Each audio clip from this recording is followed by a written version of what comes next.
Suara ketukan palu dan dentuman besi terdengar nyaring di sebuah proyek bangunan di pinggiran kota. Terik matahari siang itu membakar kulit para pekerja. Di antara mereka, ada seorang lelaki berusia 27 tahun dengan tubuh kurus tapi berotot karena kerja keras. Dialah Syarif, seorang kuli bangunan. Tangannya kasar, penuh kapalan. Kaos lusuh yang ia kenakan sudah basah kuyup oleh keringat. Debu semen menempel di wajahnya, tapi matanya tetap menyimpan semangat. "Rif, istirahat dulu. Kau dari tadi nggak berhenti," teriak seorang rekan sesama kuli. Syarif hanya tersenyum. "Sebentar lagi, bro. Aku mau cepat beres, biar bisa pulang lebih awal." Ia tahu, bukan hanya tenaganya yang ia jual, tapi juga waktunya yang berharga. Sebab di rumah kontrakan kecil di gang sempit, ada orang yang selalu menunggunya, istrinya, Dita, dan adiknya yang masih duduk di bangku SMA, Rani. Sejak kedua orang tuanya meninggal karena kecelakaan beberapa tahun lalu, Syarif menjadi tulang punggung keluarga. Ia menanggung biaya sekolah adiknya, sekaligus menafkahi istrinya yang masih berkuliah. Pulang kerja sore itu, Syarif berjalan pelan sambil membawa plastik berisi sayur dan tempe. Ia tahu, uangnya pas-pasan. Namun ia berusaha agar Dita tetap bisa makan makanan bergizi meski sederhana. Saat sampai di kontrakan, Dita sudah menunggu di ruang tamu. Wajahnya cantik, kulitnya terawat meski tanpa make-up berlebihan. Namun, tatapan matanya seringkali menyimpan gelisah. "Kamu pulang telat lagi, Mas," ucap Dita agak ketus. Syarif menaruh kantong plastik di meja. "Iya, tadi ada lemburan sedikit. Lumayan buat tambahan bayar SPP kuliahmu bulan depan." Dita menghela napas. "Tapi, Mas, aku agak keberatan kalau uang kuliahku digabung sama biaya sekolah Rani. Aku takut, nanti uangnya kurang, kuliahku terganggu." Syarif menatap istrinya dengan sabar. "Dit, kamu jangan khawatir. Aku janji, kuliahmu tetap lancar. Aku bisa kerja apa saja asal kamu tetap sekolah. Rani juga harus sekolah, Dit. Dia cuma punya aku. Kalau aku nggak biayai dia, siapa lagi?" Dita terdiam. Ada perasaan bersalah di hatinya, tapi rasa ego lebih besar. "Aku cuma nggak mau nanti jadi gagal fokus, Mas. Aku kan juga pengen cepat lulus, dapat kerjaan bagus. Kalau uang terus dibagi, kapan selesainya?" Syarif tersenyum tipis, menahan lelah sekaligus luka. "Aku ngerti, Dit. Tapi percayalah, aku bakal cari cara. Aku nggak akan biarin kamu berhenti kuliah." Di sudut ruangan, Rani yang mendengar percakapan itu hanya bisa menunduk. Ia tahu kakaknya bekerja mati-matian untuk dirinya dan Dita. Dalam hati kecilnya, ia berjanji akan belajar sungguh-sungguh agar pengorbanan kakaknya tidak sia-sia. Malam itu, setelah Dita tertidur, Syarif duduk di teras kontrakan. Ia menatap langit gelap tanpa bintang, lalu berbisik pada dirinya sendiri. "Ya Allah, aku cuma kuli bangunan, tapi aku ingin bahagiakan keluargaku. Berilah aku kekuatan." Di matanya ada air yang nyaris jatuh, tapi ia tahan. Baginya, seorang lelaki tidak boleh mudah menyerah, meski hatinya remuk. Hari Minggu siang, Dita bersiap-siap dengan baju rapi. Hari itu ada jadwal presentasi kelompok di kampus. Ia mengenakan kemeja putih yang baru saja ia beli dengan uang tabungan kecilnya.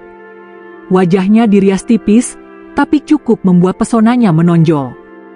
Syarif, yang baru saja pulang dari kerja setengah hari, melihatnya. "Mau ke kampus, Dit?" tanyanya sambil menaruh helm bututnya di atas meja. "Iya, Mas. Ada presentasi kelompok. Nanti mungkin pulangnya agak malam," jawab Dita singkat sambil sibuk merapikan tasnya. Syarif tersenyum, meski hatinya canggung. "Hati-hati ya. Jangan lupa makan. Aku nanti masakin buat kamu." Dita hanya mengangguk, lalu melangkah keluar. Ia memang semakin jarang menatap wajah Syarif lama-lama. Di kampus, suasana berbeda. Teman-teman Dita datang dengan penampilan stylish, sebagian besar menggunakan laptop canggih, motor matic terbaru, bahkan ada yang diantar mobil oleh orang tuanya. Dita hanya bisa menahan napas ketika ada teman yang nyeletuk. "Dit, kamu pulang naik apa?" "Dijemput." "Enggak, aku naik angkot aja," jawab Dita, mencoba tersenyum. Beberapa temannya saling pandang, lalu salah satu dari mereka berbisik, cukup pelan, tapi telinga Dita bisa menangkap. Kasihannya, suaminya cuma kuli bangunan.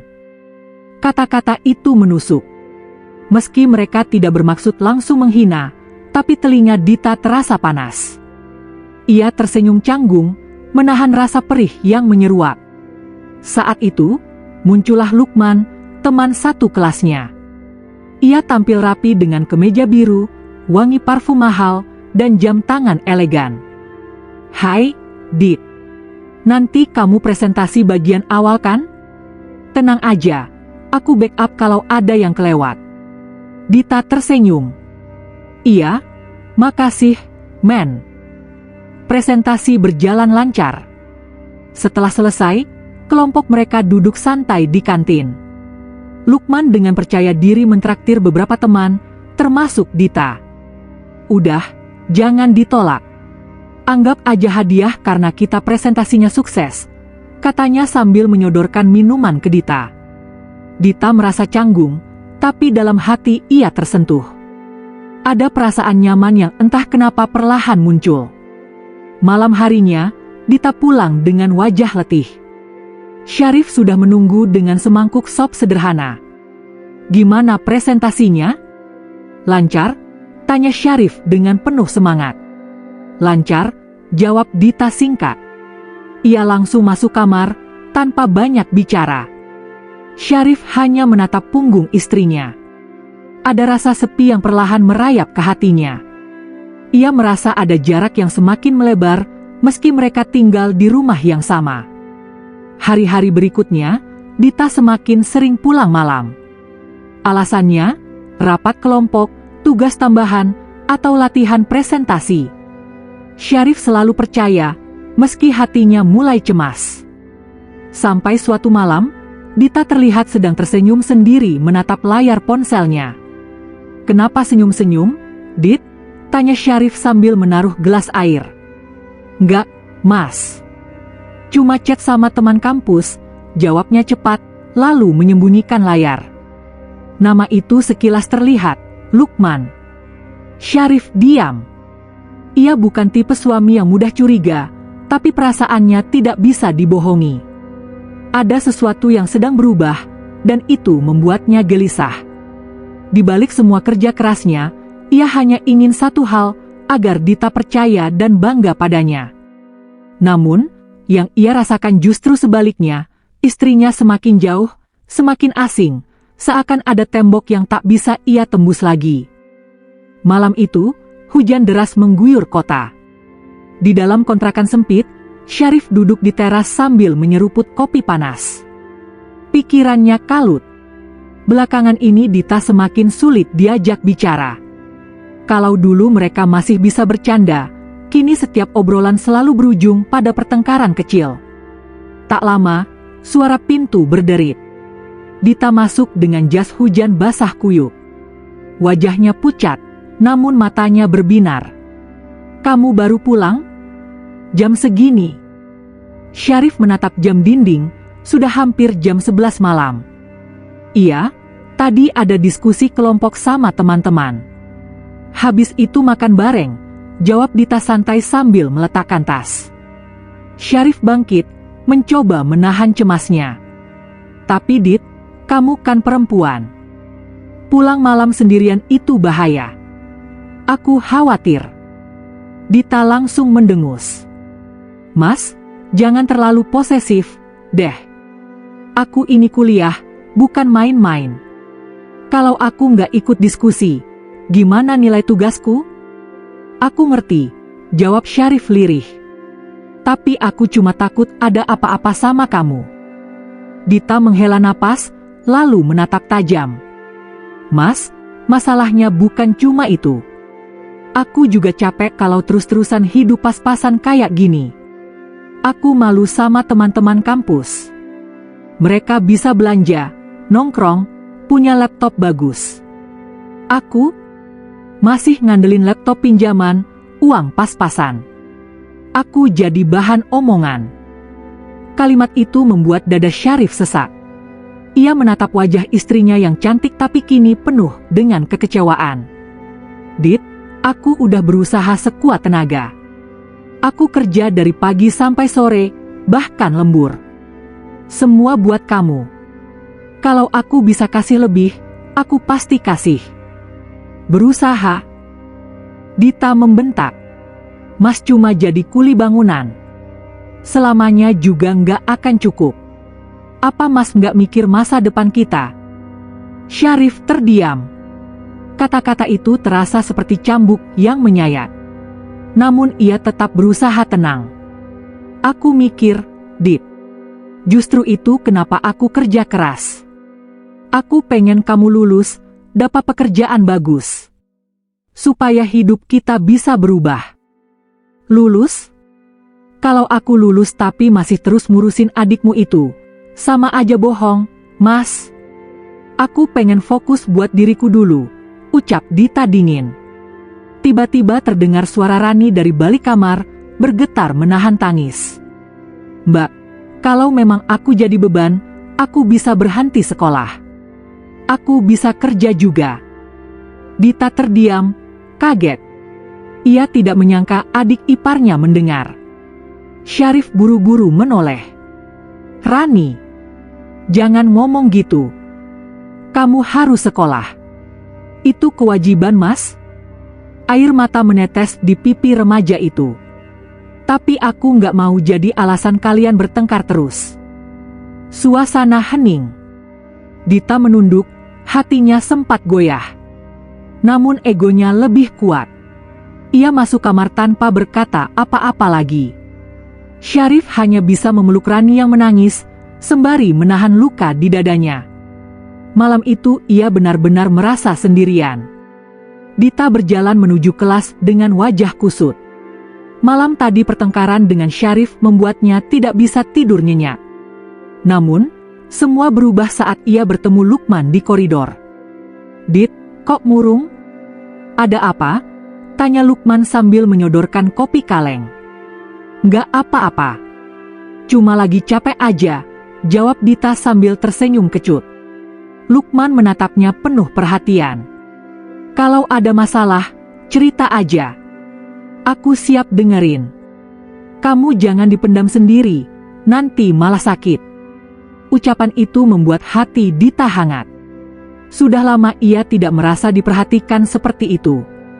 Dengan suaminya, setiap obrolan akhir-akhir ini hanya penuh perdebatan. Tapi dengan Lukman, ia merasa tenang. Sepulang kuliah, Dita menerima pesan WhatsApp dari Lukman. Lukman, Dit, malam ini ikut aku ke acara kampus, yuk. Ada alumni yang sukses sharing pengalaman kerja. Bagus buat kamu. Dita, aduh, nanti suamiku gimana kalau aku pulang malam? Lukman, kamu kuliah buat masa depanmu sendiri, bukan buat dia. Kamu pantas dapat lebih, Dit. Dita terdiam. Kata-kata Lukman seolah menampar egonya. Ia ingin berkata tidak, tapi jarinya malah mengetik. Dita, oke, aku ikut. Syarif menunggu di teras dengan perasaan gelisah. Jam menunjukkan pukul 10 malam, tapi Dita belum juga pulang. Ponselnya pun tidak bisa dihubungi. Akhirnya, sekitar pukul 11 lewat, Dita pulang dengan wajah riang. Mas, aku habis ikut seminar bareng alumni. Banyak ilmu baru, seru banget. Syarif menatapnya tajam. Kenapa nggak bilang? Aku khawatir banget. Ya ampun, Mas. Jangan lebay. Aku kan lagi belajar. Aku bukan anak kecil. Tapi Dit, aku suamimu. Wajar kalau aku cemas. Cemas? Atau nggak percaya? Balas Dita ketus. Hening sejenak. Syarif tidak menjawab. Ia hanya menatap wajah istrinya, mencoba mencari sosok Dita yang dulu lembut dan penuh pengertian. Namun kini, yang ia lihat hanyalah wanita asing yang kian jauh dari genggamannya. Pertengkaran semakin sering terjadi. Dita semakin berani membandingkan Syarif dengan orang lain. Lihat si Rika, Mas. Suaminya kerja di kantor, gajinya besar. Mereka bisa jalan-jalan ke luar kota. Sementara aku, hidup di kontrakan sempit, makan tempe tiap hari. Aku nggak mau kayak gini terus. Syarif menahan sakit hati. Dit, aku tahu kamu pengen hidup lebih baik. Tapi semua butuh proses. Percayalah, aku nggak akan biarin kamu sengsara selamanya. Percaya? Mas sendiri aja puas jadi kuli bangunan. Mana ada masa depan dari kerjaan kayak gitu? Syarif terdiam. Ia ingin marah, tapi tak sanggup. Kata-kata Dita lebih menyakitkan daripada lelah fisik yang ia tanggung setiap hari. Di kampus, hubungan dengan Lukman kian dekat. Lukman makin sering menawarkan tumpangan pulang. Awalnya Dita menolak, tapi lama-lama ia terbiasa. Bahkan ia mulai menunggu tawaran itu. Suatu sore, mereka duduk di kafe setelah kelas selesai. Lukman menatapnya dalam-dalam. Kamu cantik, Dit. Kamu pantas dapat hidup yang lebih baik dari sekarang. Dita gugup, tapi hatinya bergetar.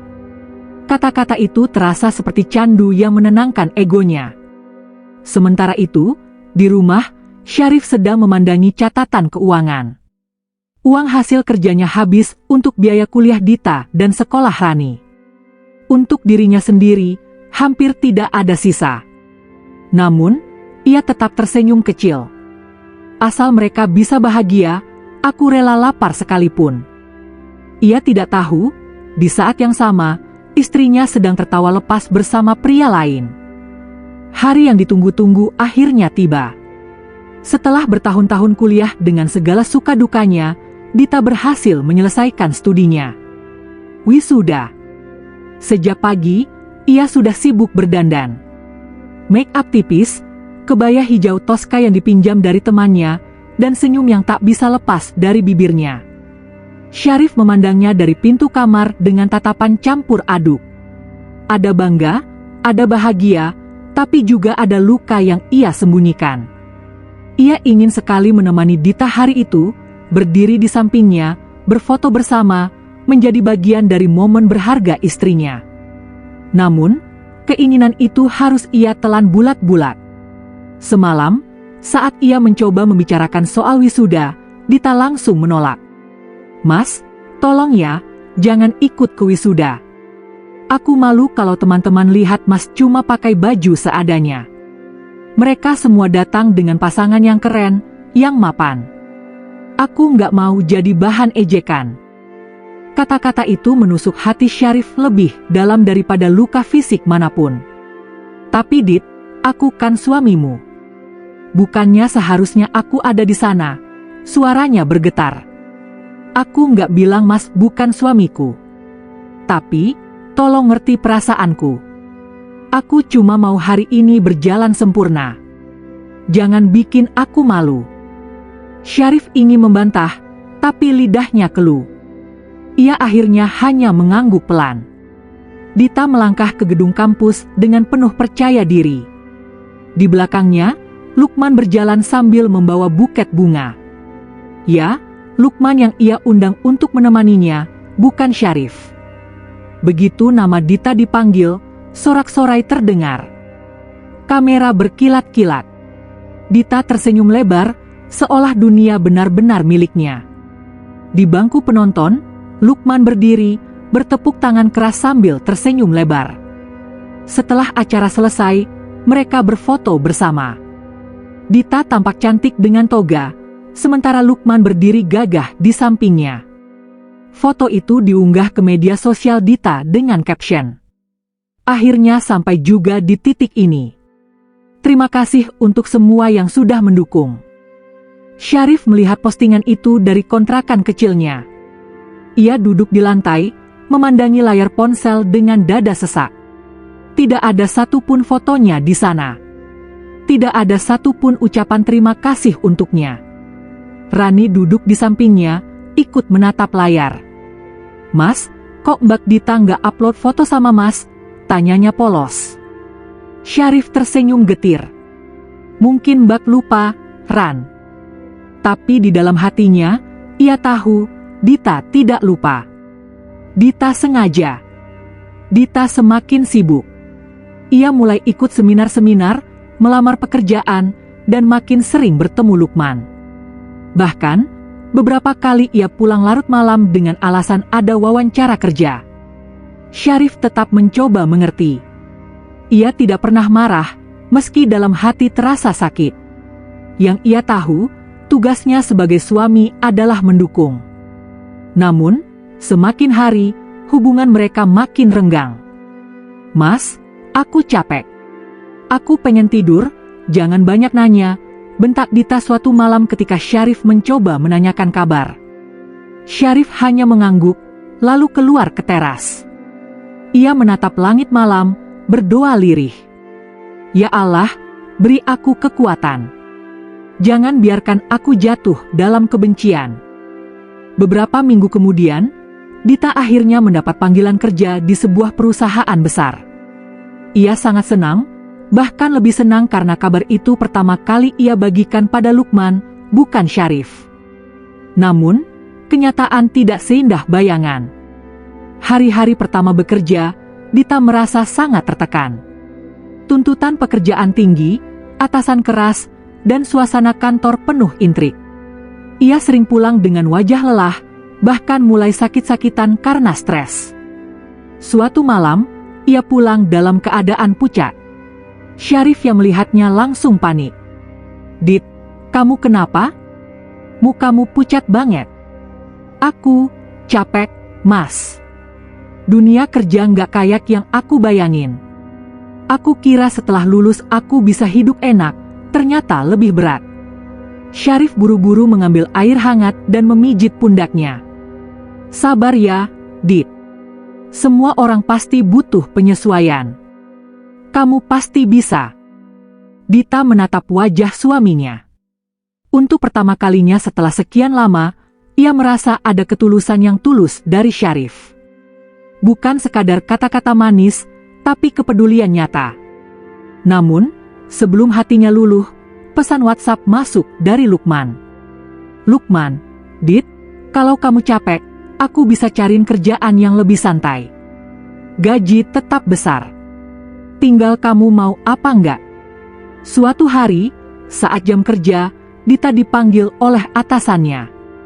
"Dita, hasil kerjamu kurang memuaskan. Kalau dalam sebulan ini kamu nggak bisa tunjukin peningkatan, terpaksa kami cari pengganti." Dita keluar dari ruangan dengan wajah pucat. Dunia yang ia bayangkan gemerlap kini terasa menekan. Ia bahkan ingin menyerah. Malamnya, ia duduk termenung di ruang tamu. Syarif pulang membawa sekantong plastik berisi lauk sederhana. "Dit, aku beliin sayur kesukaanmu. Yuk makan bareng." Dita menatapnya, ada rasa bersalah yang perlahan muncul. Ia ingat betapa seringnya ia meremehkan Syarif, padahal laki itu tidak pernah berhenti berjuang untuknya. Namun, sebelum ia sempat berkata apa-apa, ponselnya berdering. Nama Lukman terpampang di layar. Syarif melirik sebentar, lalu tersenyum tipis. "Angkat aja, Dit.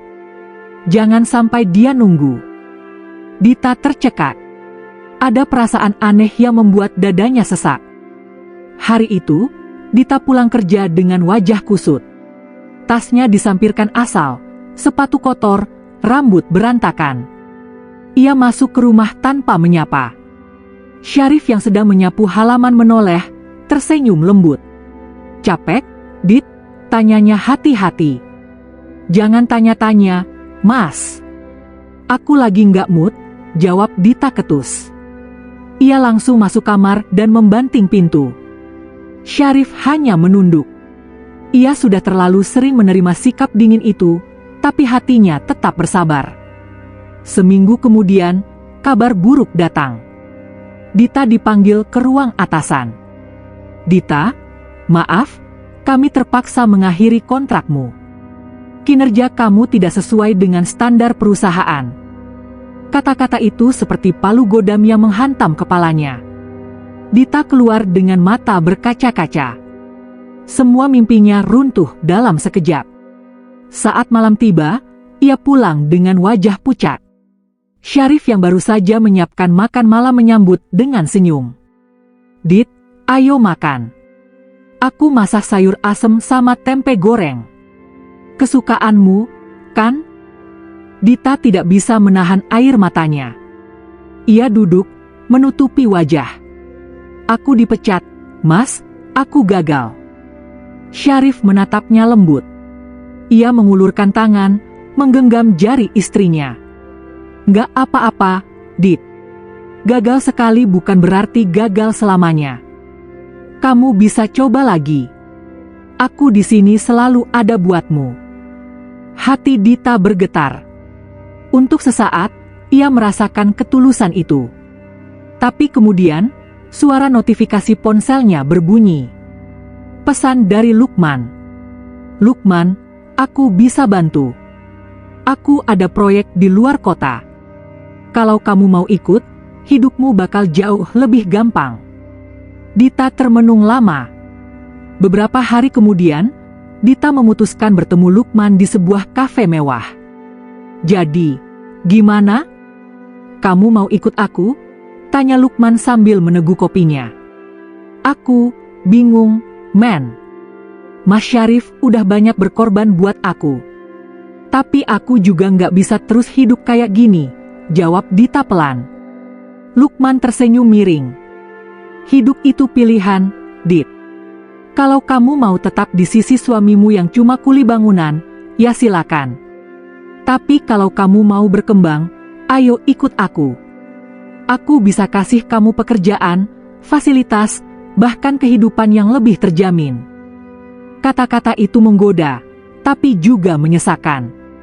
Dita pulang dengan hati berkecamuk. Malam itu, ia berbaring sambil menatap langit-langit. Syarif tertidur di sampingnya, wajahnya lelah setelah seharian bekerja. Tangan kasarnya masih menggenggam tangan Dita. Air mata Dita mengalir. Untuk pertama kali ia merasa benar-benar bersalah. Tak lama kemudian, kabar mengejutkan datang. Lukman ternyata terjerat kasus korupsi di perusahaan tempatnya bekerja. Berita itu tersebar luas, wajahnya muncul di televisi, disorot sebagai tersangka. Dita membeku. Dunia yang ia bayangkan indah bersama Lukman hancur seketika. Di kampus, teman-temannya mulai berbisik-bisik, mengingat kedekatannya dengan Lukman. Beberapa bahkan mencibir, "Untung aja kamu nggak ikut terseret. Gila ya, bisa-bisanya dekat sama orang kayak gitu." Dita hanya bisa menunduk. Rasa malu menamparnya berkali-kali. Di rumah, Syarif tetap bersikap biasa. Ia tidak pernah menyinggung soal Lukman, meski ia tahu. Ia hanya terus bekerja keras, bahkan diam-diam mulai menabung untuk membuka usaha kecil bersama Rani yang kini sudah lulus dan bekerja di sebuah perusahaan kontraktor. Beberapa bulan kemudian, usaha kecil Syarif mulai berjalan. Berawal dari proyek renovasi rumah sederhana, kini ia mendapat kepercayaan menggarap beberapa bangunan. Pendapatannya perlahan meningkat. Rani yang sudah mapan membantu mengurus administrasi. Syarif yang dulu hanya kuli, kini mulai dikenal sebagai mandor yang jujur dan pekerja keras. Dita menatap semua itu dengan hati campur aduk. Ia melihat suaminya yang dulu ia hina, kini perlahan berdiri tegak, disegani orang. Sementara dirinya, ia tidak punya pekerjaan, reputasinya rusak, teman-temannya menjauh. Suatu malam, ia menangis terseduh-seduh di kamar. "Mas, aku bodoh. Aku terlalu buta lihat gemerlap. Aku nggak lihat siapa yang benar-benar tulus buat aku." Syarif duduk di sampingnya, mengusap kepalanya lembut. Sudahlah, Dit. Semua orang bisa salah. Yang penting sekarang kamu mau berubah. Dita memeluknya erat, menangis di dadanya. Namun, di dalam hatinya, ia tahu, luka yang ia torehkan di hati suaminya terlalu dalam. Meski Syarif memaafkan, bayangan masa lalu itu akan selalu membekas. Dan itulah karmanya, ia harus hidup dengan penyesalan, melihat bagaimana lelaki yang dulu ia remehkan justru menjadi pilar yang sebenarnya ia butuhkan. Beberapa tahun kemudian, usaha Syarif berkembang pesat. Ia bukan lagi kuli bangunan, melainkan pemilik usaha kontraktor yang cukup disegani di daerahnya. Dita tetap di sisinya, berusaha menebus semua kesalahan. Tapi di dalam hatinya, ia selalu tahu satu hal, bahwa hidup adalah tentang pilihan. Dan setiap pilihan punya harga yang harus dibayar. Ia sudah merasakan pahitnya mengkhianati ketulusan. Dan itu akan selalu menjadi karma yang menghantuinya.